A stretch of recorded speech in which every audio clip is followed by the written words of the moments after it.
Let me ask you something. You sitting there watching all these tough guys, bootleggers, racketeers, killers, and you're drinking what? Water? What are we doing here? Introducing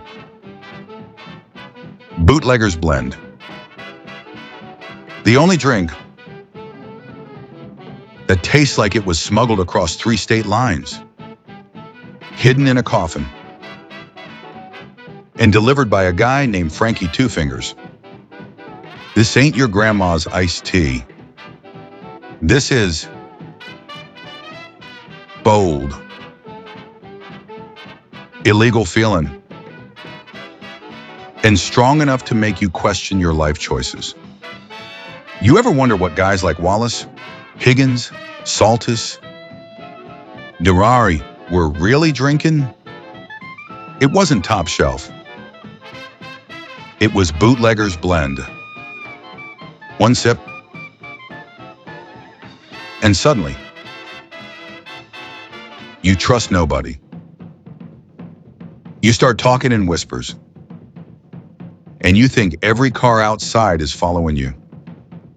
Side effects may include paranoia, bad decisions, and calling people kid for no reason. And listen, if a guy hands you a glass and says, "Don't ask what's in it, just drink," Bootlegger's Blend. If it burns, it's probably working. Available nowhere legally.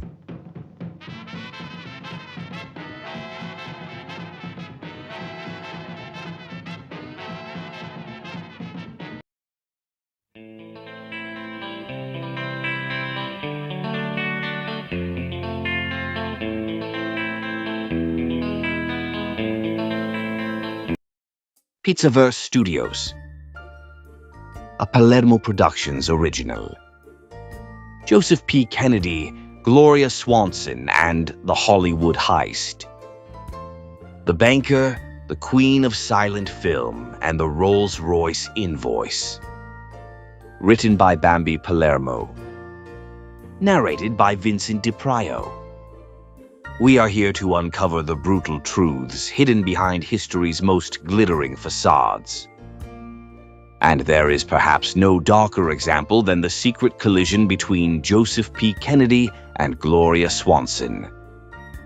While history remembers Kennedy as the patriarch who built a president in the shadows of 1920s Hollywood, he was the architect of a ruthless scheme. To Gloria Swanson, one of Hollywood's biggest stars, he wasn't a savior. He was a ruthless operator who treated her fame as leverage for money, access, and status. This, therefore, is not a love story. It is the autopsy of a financial and emotional heist. We'll trace how a Wall Street-style deal machine moved into Hollywood, pulling Swanson into an arrangement where she carried much of the risk while he controlled key decisions. It was a betrayal so cold that when the market crashed, he didn't just leave. He left her with the bill, including an invoice for the Rolls-Royce he had pretended to give her as a gift. But to understand how the Queen of the Silent Screen was dismantled dollar by dollar, we must first understand the dangerous height from which she was pushed. The Queen of the Silent Screen. In the late 1920s, Hollywood was a wild, untamed frontier of excess, and Gloria Swanson was its undisputed sheriff. Born in Chicago in 1899, she clawed her way from bit parts to become one of the highest-paid stars of the silent era. She was the avatar of the era's glamour, fierce, independent, and unapologetically extravagant. She didn't just wear clothes, she weaponized them. When she married a French marquis and took the title of Marquise, she returned to New York with a level of celebrity that felt almost royal. She was the prototype of the modern celebrity, a woman who understood that her image was a currency more stable than the gold standard. But beneath the diamonds and the headlines, Gloria Swanson was exhausted. She was an artist trapped in the machinery of the studio system, tired of men in suits telling her what to wear and how to smile. She yearned for independence. She wanted to be the master of her own creations. And it was this desire for freedom that led her straight into the jaws of the wolf. Joseph P. Kennedy enters Hollywood. Joseph P. Kennedy was the antithesis of everything Gloria represented. He was a Boston banker with ice blue eyes and a chip on his shoulder the size of Plymouth Rock. Shut out of the polite Protestant society of the East Coast because of his Irish Catholic heritage, Kennedy was fueled by a cold, burning rage to force the American elite to respect him. He didn't care about art. He didn't care about storytelling. He cared about power. Kennedy looked at the film industry and saw a gold mine being run by children. He saw a chaotic, inefficient business that was ripe for rationalization, a banker's euphemism for stripping value. By the late 1920s, Kennedy sought Swanson out.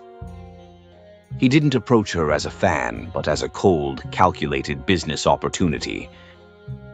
He saw a way to launder his new money through the wash of her fame, to use her celebrity as a battering ram to break down the doors that had been closed to him. The seduction was surgical in its precision.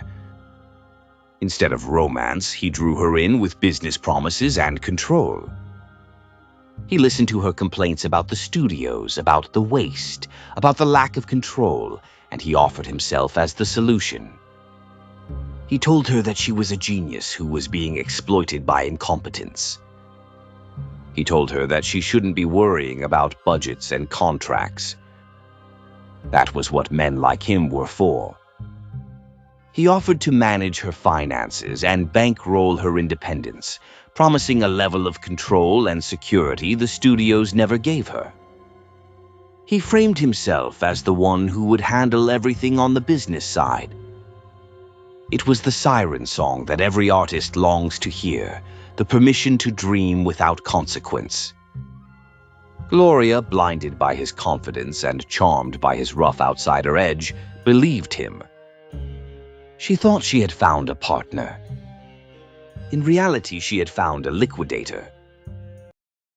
The occupation of Gloria Swanson. The affair that followed was passionate, reckless, and deeply transactional. Kennedy moved into her life like an occupying army.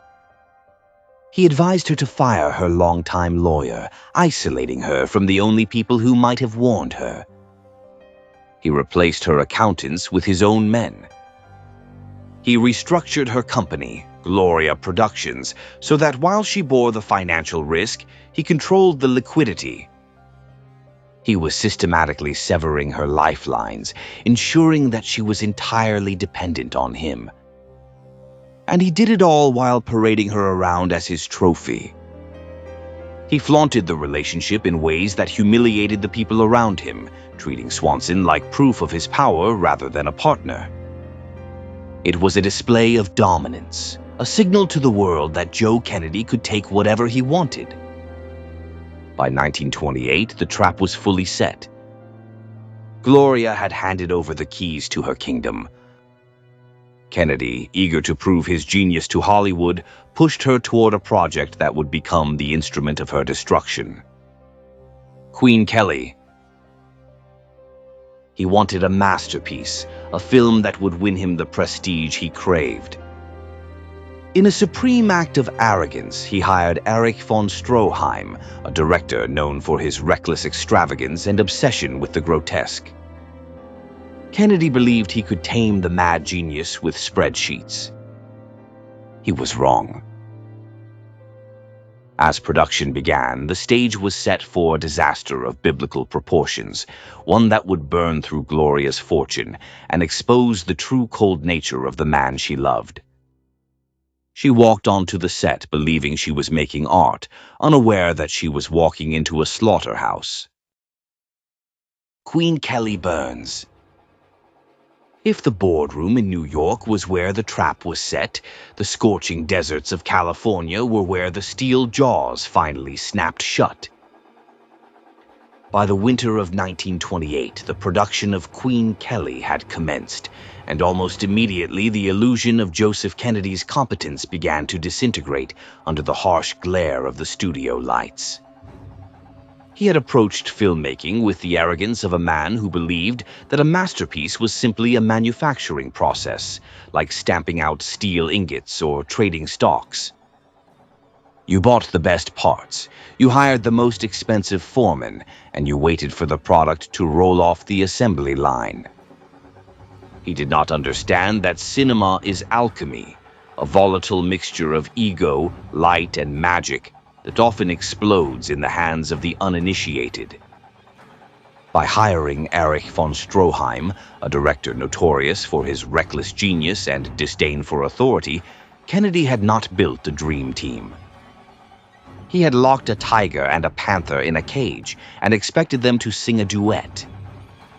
The shoot moved into punishing desert conditions for the Africa scenes, and the location became a furnace that burned through morale and money. The crew was miserable. The equipment malfunctioned in the relentless heat, and the budget began to evaporate like water on hot asphalt. Kennedy had budgeted the film at a substantial but manageable sum. Yet within weeks, Stroheim was burning through cash at a rate that would have bankrupted a small nation. He would spend 3 days filming a single reaction shot, demanding retake after retake until the actors were on the verge of collapse. Kennedy, initially distracted by his political maneuvering in the East, was absent. He was playing the role of the big-shot producer in New York, bragging to his Wall Street friends about his artistic venture. While in California, his investment was being set on fire. Caught in the middle of this tectonic clash was Gloria. She was the star, the producer of record, and the woman sleeping with the money man. The stress was physically eroding her. She was working 18-hour days, corseted in heavy costumes under the blistering sun, trying to give the performance of her life. While the two men who controlled her fate tore each other apart, she began to see the first cracks in Kennedy's armor. When he did visit the set, he wasn't the calm, competent savior he had pretended to be. He was out of his depth. He didn't know how to solve the artistic problems. He only knew how to throw money at them or yell at them. And when neither worked, he panicked. He would storm onto the location, barking about overtime and catering costs, while Stroheim would stare at him through his monocle with imperious disdain, treating Kennedy like an uncultured peasant who had wandered into a cathedral. The projection room. But the true horror of Queen Kelly was not financial. It was moral. As the weeks dragged on, Swanson began to realize that the film Stroheim was making was not the romantic epic she had signed up for. It was becoming a grotesque, fetishistic descent into madness. Stroheim was rewriting the script on the fly, pushing the boundaries of decency further and further. The breaking point came in the projection room, a scene that belongs in a movie itself. Gloria, exhausted and trembling, sat alone in the dark to watch the dailies, the raw footage shot the previous day. What she saw on the screen made her blood run cold. The scene depicted her character, a convent girl kidnapped and sold into a brothel in German East Africa. But it wasn't the tragic romantic setting of the original script.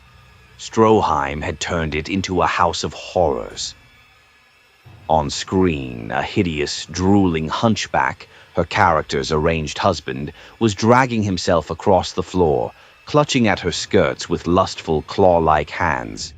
The scene was filmed with a voyeuristic intensity that was stomach-churning.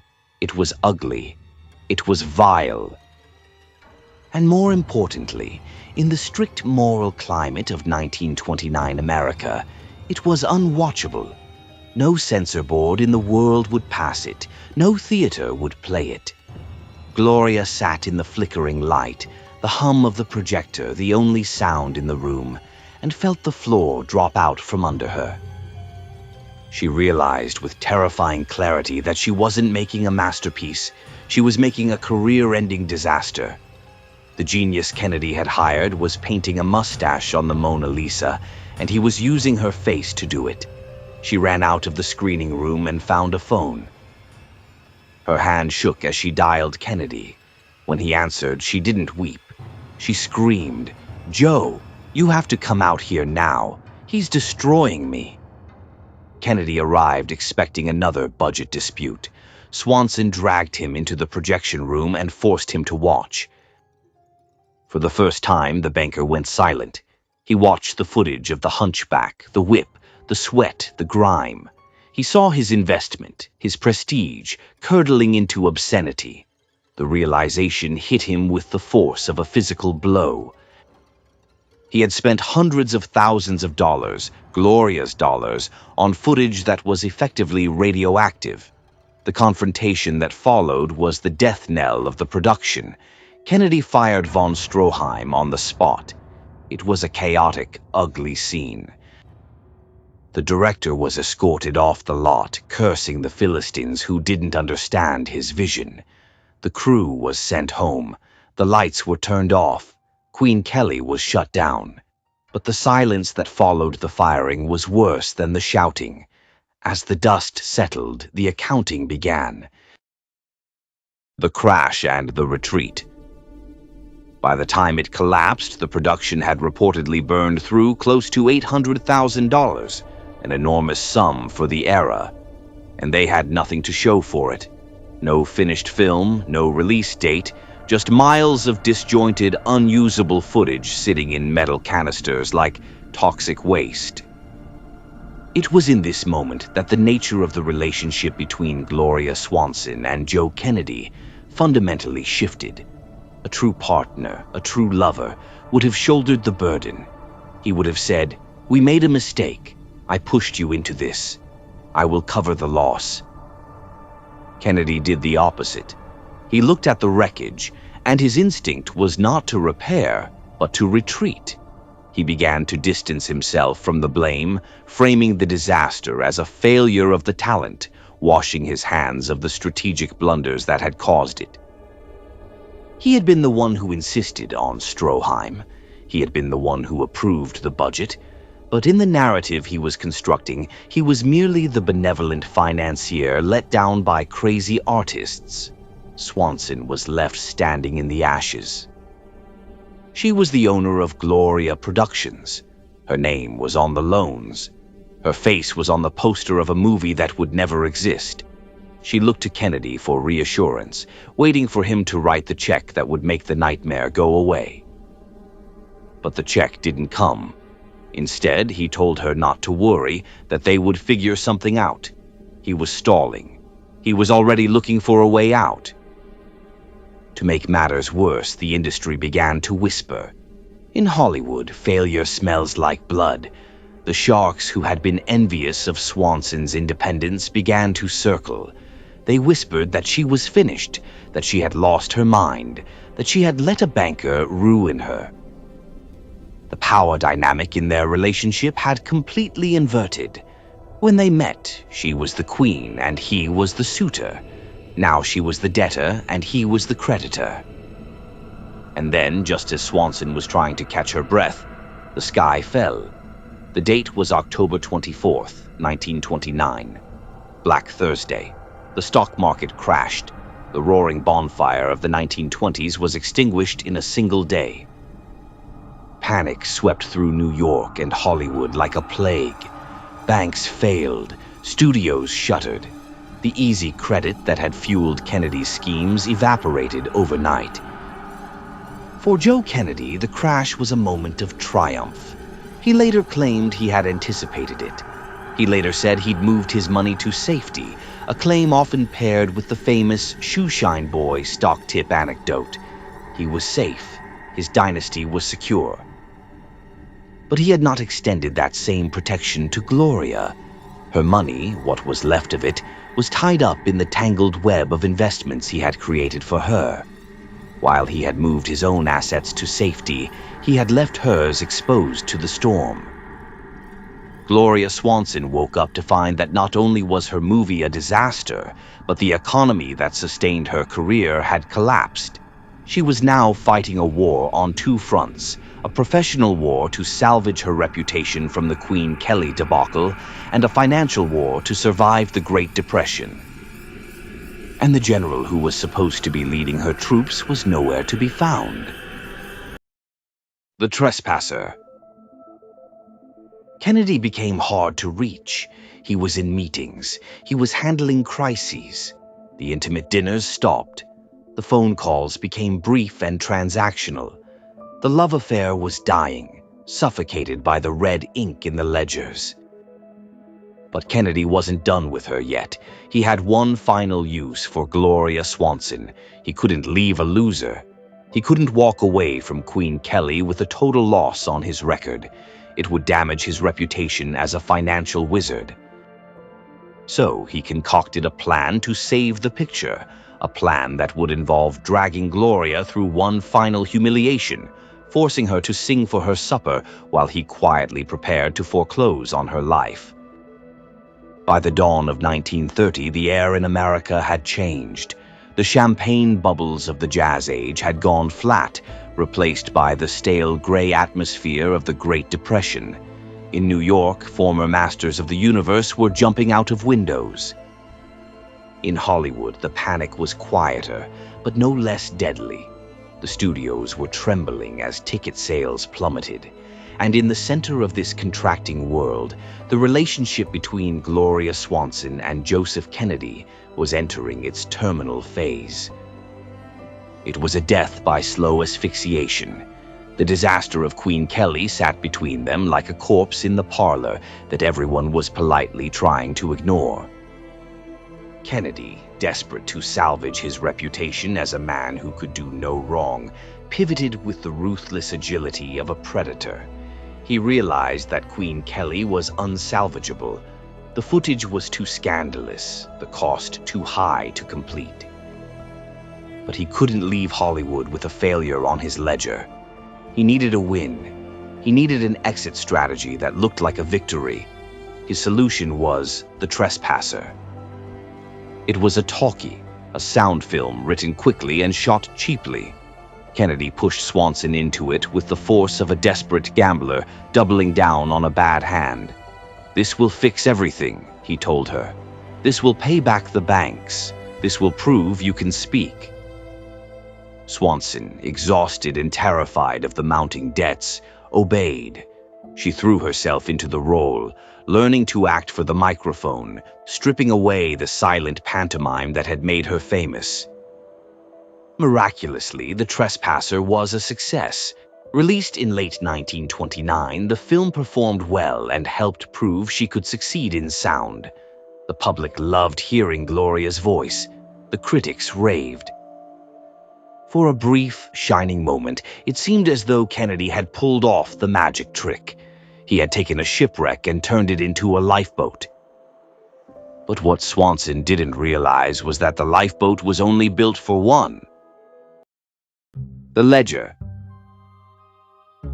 For Kennedy, the success of The Trespasser wasn't a fresh start. It was his severance package. He had proved he could succeed in Hollywood. He had his hit. He had validated his ego. Now he could leave. The allure of the movie business had faded for him. It was too messy, too emotional, and ultimately too small for his ambitions. He was looking toward Washington, toward politics, toward a game played with power rather than celluloid. The withdrawal was surgical. There was no dramatic fight, no throwing of vases.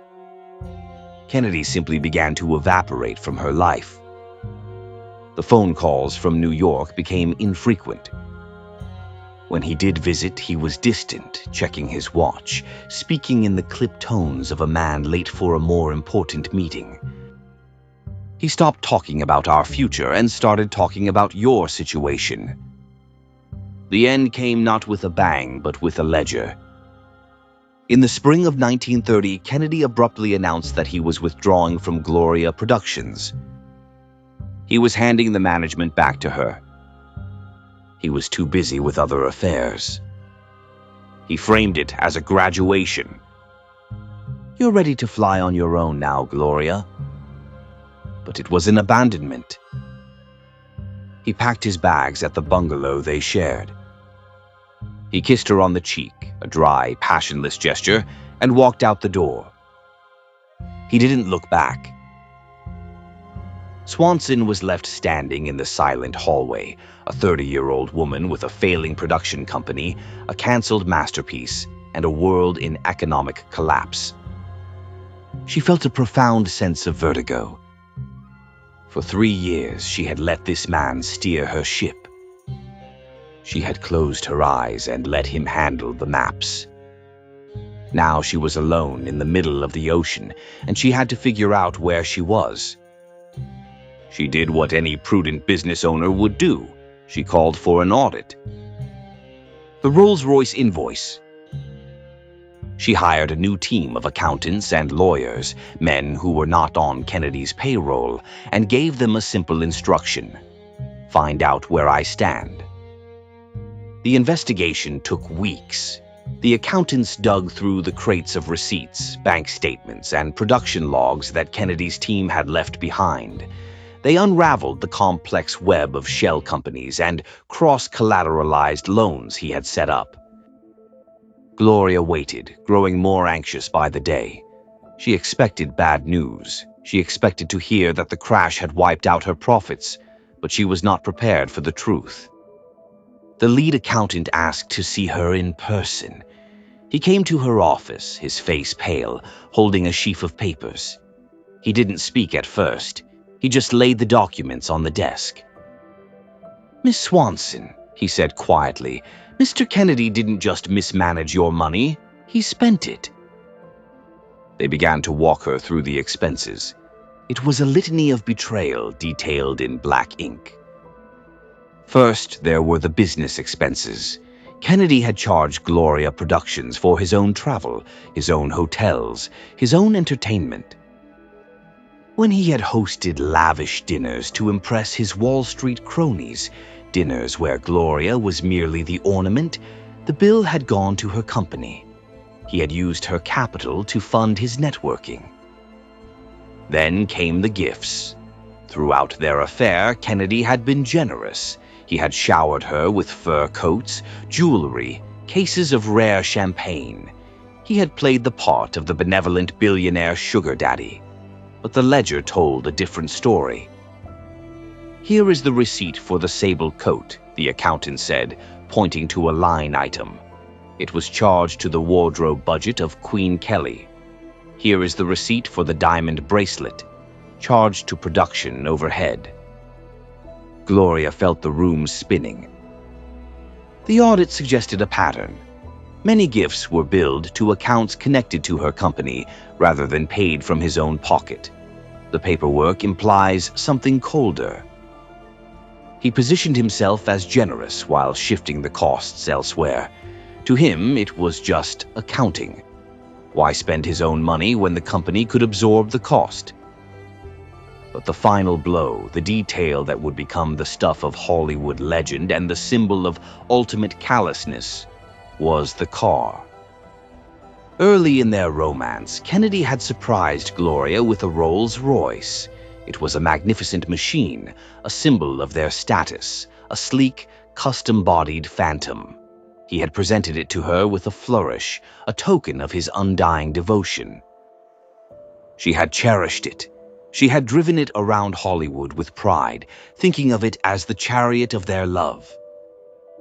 The accountant turned the page.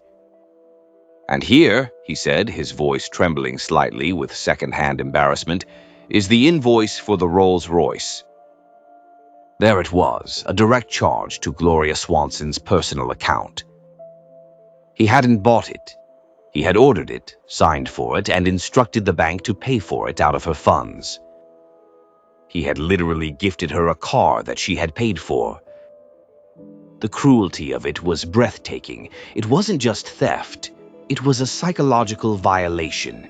He had made her feel indebted to him for a generosity that didn't exist. He had used her money to seduce her. It was a closed loop of exploitation. He had stripped her of her fortune to build his own ego, and he had done it with a smile. Gloria sat in the chair, staring at the paper. The number at the bottom of the page was a blur. The betrayal went deeper than money. It was about identity. She realized that to Joseph Kennedy, she had never been a person. She had been an asset class. She was no different from a stock he had shorted. He had pumped up her value, extracted the dividends, and then dumped the shares when the market turned. She asked the accountant for the final tally. When the dust settled, she wasn't just broke, she was in debt. No lawsuit. She owed the banks that Kennedy had friendly relationships with, hundreds of thousands of dollars. Her production company was insolvent. Her savings were gone. The millions she had earned in the 1920s, the fortune that was supposed to last her a lifetime, had been siphoned off to pay for Kennedy's ego trip and the disaster of Queen Kelly. She went home that night to her mansion, a house she could no longer afford. She walked out to the garage. She looked at the Rolls-Royce gleaming in the darkness. It didn't look like a luxury car anymore.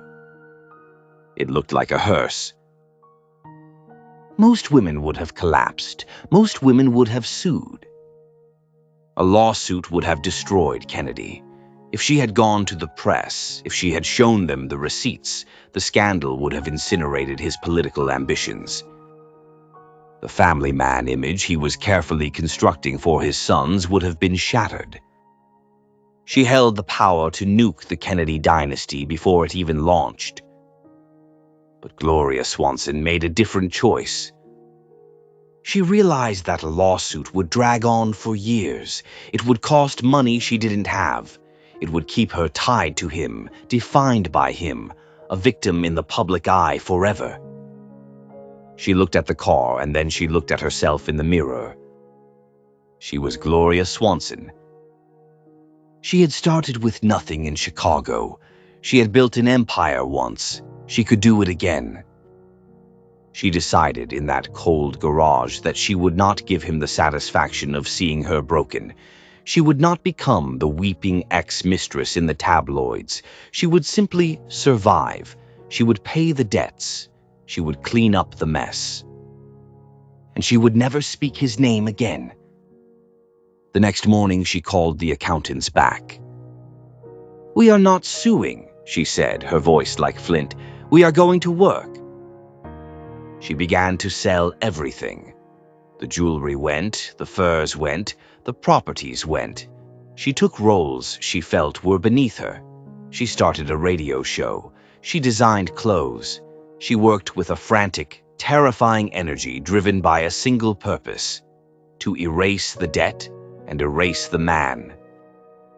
Joseph Kennedy went on to become the ambassador to the United Kingdom. He went on to shape a political dynasty the public would later mythologize. He raised a president. He walked through history with his head held high, the great patriarch. But Gloria knew the truth. She knew the cheapness of his soul. And she kept the Rolls-Royce, not as a car, but as a reminder never to trust a man who counts the pennies while he's pouring the champagne. The long sobriety. If the 1920s were a party and 1929 was the hangover, the 1930s were the long, grueling sobriety that followed. For Gloria Swanson, the decade began not with a fanfare, but with a fire sale. The auditing of her life was complete, and the verdict was a prison of debt.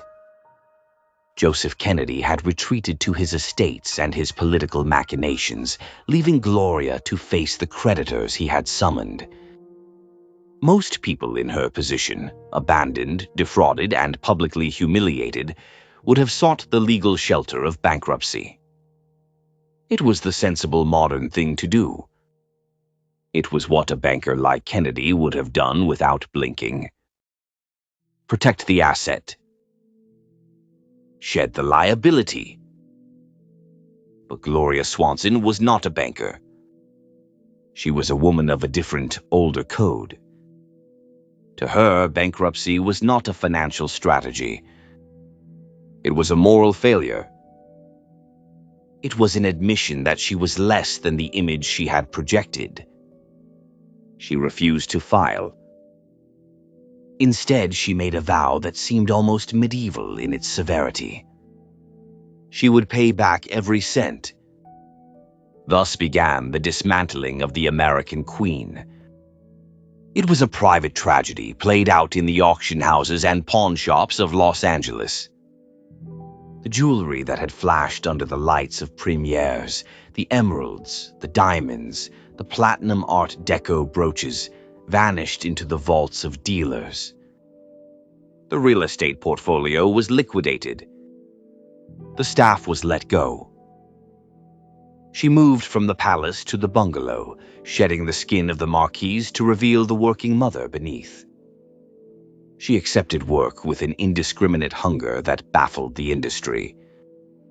She, who had once turned down million-dollar contracts because the script wasn't right, now took radio gigs, touring theater productions, and commercial endorsements.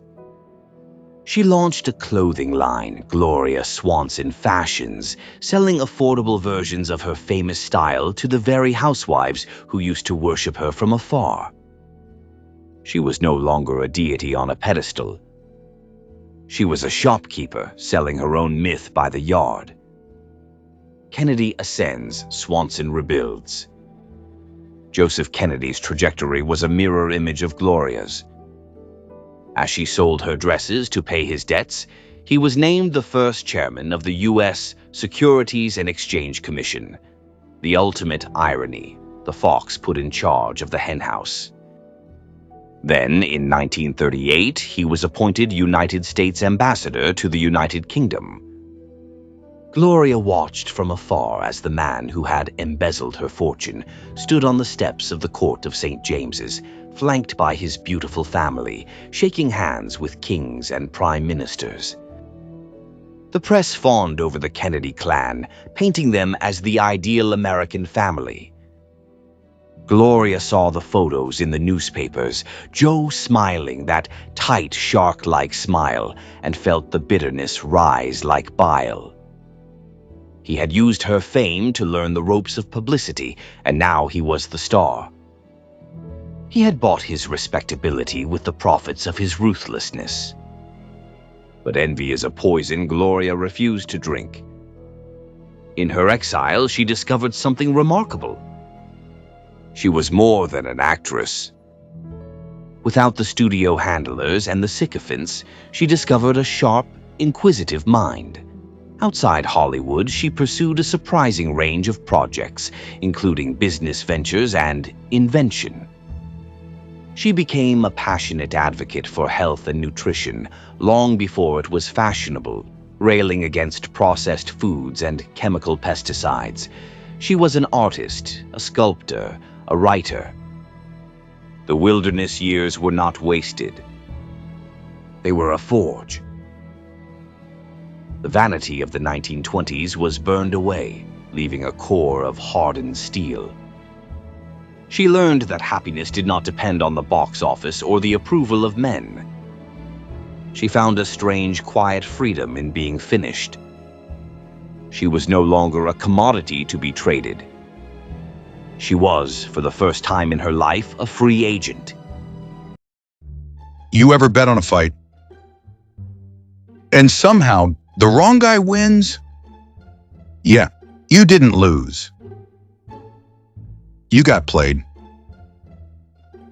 Back in the day, fights weren't just fights. They were business deals. handled in smoke-filled rooms, with envelopes and consequences. So what happens when you got a problem? A loudmouth fighter, a stubborn promoter, or a guy who just won't take a dive? You call a professional. Introducing the Fixer's Kit. Inside, everything you need to keep things predictable. Negotiation tools. Wiring, some persuasion required. Discrete payment envelopes. Unmarked, untaxed, untraceable. Referee Guidelines Handbook. Heavy emphasis on what not to see. Emergency exit plan. Because sometimes things get messy. Look, we ain't saying every fight's fixed. But the smart money? It never bets blind. And remember, in this game, it's not about who's the better fighter. It's about who already knows how it's going to end. The Fixer's Kit. Because outcomes should never be left to chance. Not responsible for federal investigations, wiretaps, flipped associates, or sudden career-ending knockouts. Use responsibly or don't. And if you think this is just a joke, wait till you see what really happened.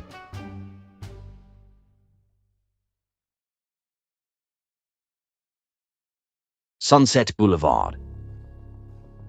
By 1950, Gloria Swanson was 50 years old. In the eyes of Hollywood, she was a ghost. She was living in New York, hosting a television talk show, a new medium that movie stars looked down upon as vulgar. She seemed destined to finish her life as a comfortable, eccentric matron, a relic of a bygone age, who would occasionally show up at galas to sign autographs for old ladies. But the fates, it seems, have a sense of dramatic structure. In Los Angeles, a young acerbic director named Billy Wilder was struggling with a script. It was a noir story about a forgotten silent movie star living in a decaying mansion on Sunset Boulevard. A woman driven mad by her own irrelevance, plotting a return to a world that didn't want her. The character's name was Norma Desmond. Wilder knew the role was impossible. It required a true star, someone with the gravitational pull of the 1920s, but it also required a woman willing to play a grotesque parody of herself. He offered it to Mae West. She was insulted. He offered it to Mary Pickford. She was terrified. He offered it to Pola Negri. She refused. Nobody wanted to look into the mirror and see a monster. Then George Cukor suggested Gloria Swanson. When the call came, Swanson was skeptical. She hadn't made a major film in nearly 20 years. She asked to see the script. When she read it, she must have felt a chill run down her spine. Norma Desmond wasn't just a character. She was a dark reflection of Gloria's own life. Norma lived in the past. Gloria lived in the present. Norma was delusional. Gloria was hyper-realistic, but the circumstances, the fame, the fall, the madness of the industry were identical. She almost turned it down. "I don't do screen tests," she told Wilder famously. "I'm Gloria Swanson." She had her pride, but she also had the instinct. She smelled the blood in the water. She realized that this wasn't just a role. It was an exorcism. It was a chance to take all the pain, the betrayal, the anger at Kennedy, the frustration with Hollywood, and channel it into a performance that would burn the screen. She accepted the role for a fraction of her 1920s salary. She flew back to Los Angeles, the city of her triumphs and her ruins. She walked onto the Paramount lot, the studio she had built, the studio she had left, and the gate guards didn't recognize her. But when the cameras rolled, something supernatural happened. Gloria Swanson didn't just play Norma Desmond. She devoured her. She reached into the depths of her own experience, the memory of the crowds, the memory of the Queen Kelly disaster, the memory of the silence, and pulled out a performance of terrifying power. There is a scene in the film where Norma Desmond visits the studio. She sits in a chair and a spotlight hits her. The old crew members, the little people, recognize her. They rush to her, not with pity, but with reverence. It wasn't acting. The extras on the set of Sunset Boulevard were real survivors of the silent era. Their tears were real. They were looking at their queen returned from exile. For Gloria, the production was a vindication, but it was also a final subtle revenge on Joseph Kennedy. In the film, Norma Desmond is a tragic figure because she cannot let go of the past. She's destroyed by her own ego. Gloria Swanson was playing this role precisely because she had let go. She turned lived experience into material, shaping it into a performance that felt brutally honest. She took control of the narrative Hollywood tried to bury and made it work on her terms. When Sunset Boulevard premiered in 1950, it didn't just bring her back to the screen, it reset her legacy. As the credits rolled at Radio City Music Hall, the thunderous applause washed away 20 years of exile. It confirmed that Gloria Swanson had done the impossible. She returned with a performance that reframed her career, not as a relic, but as a legend with teeth. She had returned from the dead to monetize her own tragedy. By playing a forgotten star driven mad by the past, she exorcised her own ghosts, proving to the industry that while beauty may fade, true talent is indestructible. She hadn't just played Norma Desmond. She had devoured her, reclaiming her crown in a single defiant close-up. The Last Reckoning. While Gloria basked in the glow of her second act, the man who had tried to break her faced a biblical reckoning. The 1960s brought Joseph Kennedy his greatest political triumph with his son's presidency, but it also brought his personal erasure. In 1961, a massive stroke left the patriarch paralyzed and mute. For 8 agonizing years, the man whose silver tongue had charmed Wall Street and seduced Hollywood sat trapped in his wheelchair, a prisoner in his own body. He was forced to watch in silence as his dynasty was soaked in the blood of his sons, unable to utter a word of comfort or command. Gloria, vibrant and solvent in her 70s, watched his decline from a distance. She exacted her revenge not through lawsuits, but through the elegant act of living well. In her autobiography, she finally exposed the petty truth of the gifted Rolls-Royce, rewriting the narrative to reveal Kennedy not as a titan, but as a thief. She stripped him of his mystique with the cool detachment of a historian, ensuring that he would be remembered for his greed, just as she would be remembered for her art. In the end, their story was a duel between the ledger and the lens.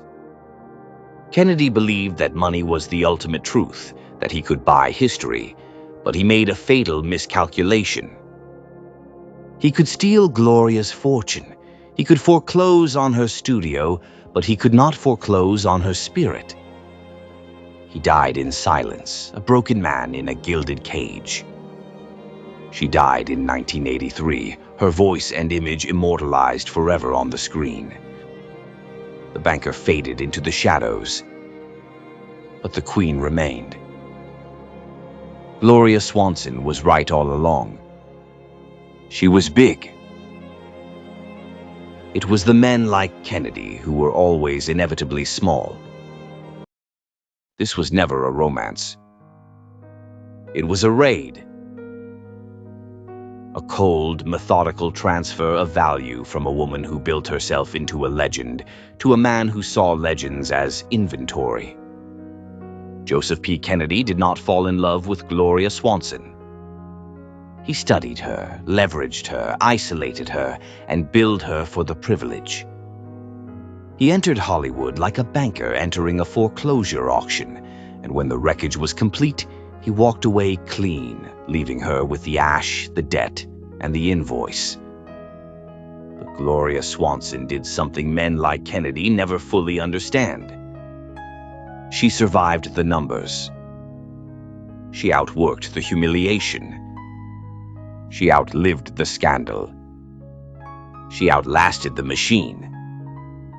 And when Hollywood had written her obituary in invisible ink, she walked back into the light and turned her pain into one of the greatest performances ever put on film. Joseph Kennedy built a dynasty. Gloria Swanson built herself twice. And that is why history still remembers her face while men like him have to hide behind their last name. If you want more stories like this, the real collisions between glamour and greed, celebrity and power, love and exploitation, stay with us. Because around here, we do not stop at the glossy version. We do not bow to the official myth.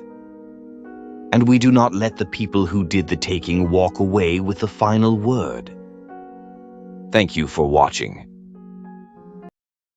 From Pizzaverse Studios, a Palermo Productions original.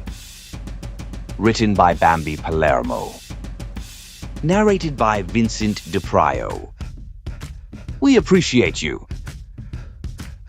Stay sharp.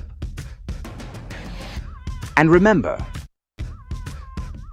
sometimes the most expensive gift in the room is the one you already paid for. Gloria Swanson, the queen who got robbed and still came back swinging. One of the biggest stars of the silent era, rich, powerful, stylish. Basically the blueprint for modern celebrity. Built her empire from scratch, then trusted the wrong guy in a suit. Got cleaned out financially, humiliated publicly, and instead of folding, came back and dropped Sunset Boulevard like a mic. Translation: they tried to turn her into a cautionary tale. She turned herself into a legend. Joseph P. Kennedy, Sr., the banker who never paid retail, especially not with his own money. Wall Street operator turned political kingmaker. Built a dynasty, sure, but let's not pretend he was handing out charity baskets. Walked into Hollywood, saw chaos and said, yeah, I can make money off this mess. Managed Swanson's finances, gifted her luxury, then billed it back to her like a guy splitting the check on a first date. Translation: if charm was currency, this guy printed his own money. Erich von Stroheim, the genius who treated budgets like a suggestion. Brilliant? Yeah. Unhinged? Also, yeah. This guy didn't make movies. He declared war on film stock. Obsessive perfectionist could burn through cash like it was kindling. Kennedy thought he could control him. Translation: putting Stroheim on a budget is like giving a flamethrower a curfew. Billy Wilder, the guy who turned her pain into cinematic gold. Sharp, cynical, didn't believe in fairy tales. And that's exactly why he worked. Looked at Hollywood and said, yeah, this place eats people. Let's film it. Gave Swanson Sunset Boulevard, which was basically, hey, wanna play a version of yourself if everything went wrong? Translation: he didn't save her. He gave her the perfect stage to remind everybody who she was. Norma Desmond, the ghost. Hollywood pretends it doesn't create. Yeah, she's fictional, but let's not kid ourselves. Norma Desmond is every star the system chewed up, every ego left rotting in a mansion, every warning nobody listens to. And the irony, Swanson played her because she didn't become her. Translation: Norma lived in the past. Gloria weaponized it.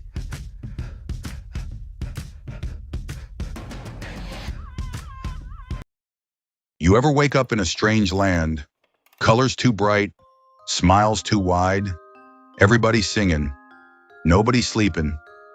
Yeah, welcome to Oz, sweetheart. Where the road is yellow, the rules are invisible, and the system? Oh, the system runs like clockwork.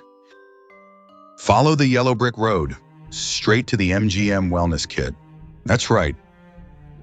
Why deal with exhaustion, hunger, or inconvenient human limits when you could just adjust the settings? Inside every kit, ruby red uppers, so you can dance all day, hit your mark, and smile like nothing inside you's cracking. Emerald City sleepers, because when the lights go out, you don't rest, you shut down. Scarecrow strong coffee, no brain? No problem, we'll keep you moving anyway. Tin Man Slim Sticks suppress appetite, suppress emotion, keep that figure exactly where the studio wants it. And for those emotional moments, we got you covered. Introducing There's No Place Like Control conditioning program. Just tap your heels 3 times and repeat after us. I'm fine. I'm grateful. I'll do another take. See? You're already feeling better. And don't worry about supervision. Our friendly Oz-approved handlers are always nearby, watching, guiding, making sure you stay right on script. Side effects may include trembling hands, sleepless nights, forgetting who you were before all this, and a lifelong inability to stop performing, even when nobody's watching. But hey, somewhere over the rainbow, there's always another paycheck. So don't wait. Step into the fantasy, stay on the road, take the pills. Because here in Oz, you don't need a heart, you don't need a brain, you don't even need courage. You just need to be useful. MGM Wellness Kit. We don't fix the problem, we keep the show going. Pizzaverse Studios. If it looks like magic, somebody paid for it.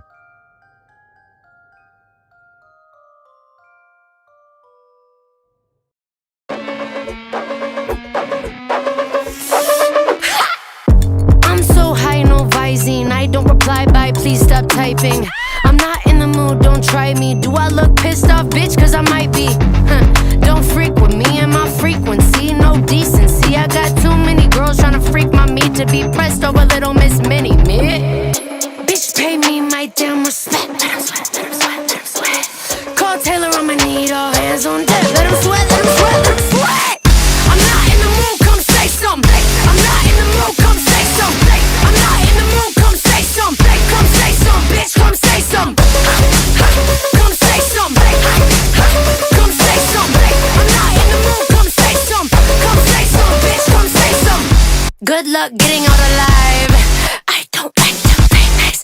I didn't mean to hurt you. I heard that all my life. Bitch, I got big dreams, pipe down. Talk shit, get psyched out. Ha. Look who's on the mic now. Not you, bitch, shut the fuck up. Bitch, pay me my damn respect. Let him sweat, let him sweat, let him sweat. Call Taylor, I'ma need all hands on deck. Let him sweat, let him sweat, let him sweat. I'm not in the mood, come say something. I'm not in the mood, come say something. I'm not in the mood, come say something. Come say something, bitch, come say something. Come say something. Come say something. I'm not in the mood, come say something. Come say something, bitch, come say something. Welcome to your funeral. Everybody come on, gather round. Life is so beautiful. Now that I don't see you around, I dare you to run your mouth. I dare you to run your mouth. I dare you to run your mouth. Bitch, I dare you to run your mouth. I'm not in the mood, come say something. I'm not in the mood, come say something. I'm not in the mood, come say something. Come say something, bitch, come say something. Come say something. Come say something. I'm not in the mood, come say something. Come say something, bitch, come say something. I'm not in the mood, come say something. I'm not in the mood, come say something. I'm not in the mood, come say something. Come say something, bitch, come say something.